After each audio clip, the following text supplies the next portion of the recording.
ఆంధ్రప్రదేశ్లో తెచ్చుకున్న ఆధార్ కార్డులు ఉన్నాయి, ఆంధ్రప్రదేశ్ ఉంది, అది ఇస్తే ఇప్పుడు చెల్లుతుందా, మళ్ళీ మీ సేవ ముందెళ్ళి క్యూ కట్టాలా, అట్లాంటి భయాందోళనకు గురవుతున్నారు. అలాంటిది ఏం అవసరం లేదు. మీది ఏ ఆధార్ కార్డు ఉందో, ఏ రేషన్ కార్డు ఉందో అది సబ్మిట్ చేస్తే చాలు.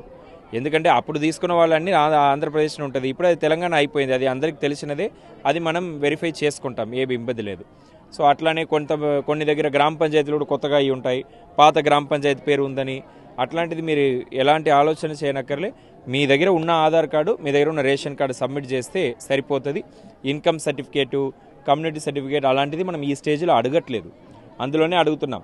మీ ఆదాయం ఎంత, కులం ఎంతను మనం అడుగుతున్నాం, కానీ సర్టిఫికేట్స్ అడగట్లేదు. సో అది దానికి కూడా ఎక్కడ కూడా ఇన్కమ్ సర్టిఫికేట్కి క్యూ కట్టడం అలాంటిది అవసరం లేదు. సో మీరు ఫస్ట్ అప్లికేషన్ ఇచ్చేసేయండి, డేటాబేస్లో ఎంటర్ చేస్తాం. తర్వాత అన్ని వెరిఫికేషన్ అప్పుడు కూడా అన్నీ కూడా యంత్రాంగం చూసుకుంటుంది. మీరు ఎలాంటి ఇది చేయడానికి అవసరం లేదని ప్రజల్ని కోరుతా ఉన్నాను. ఈ స్వర్ణ అవకాశాన్ని మీరు అందరూ కూడా వినియోగించుకొని దరఖాస్తుల్ని సమర్పించవలసిందిగా కోరుతున్నాను.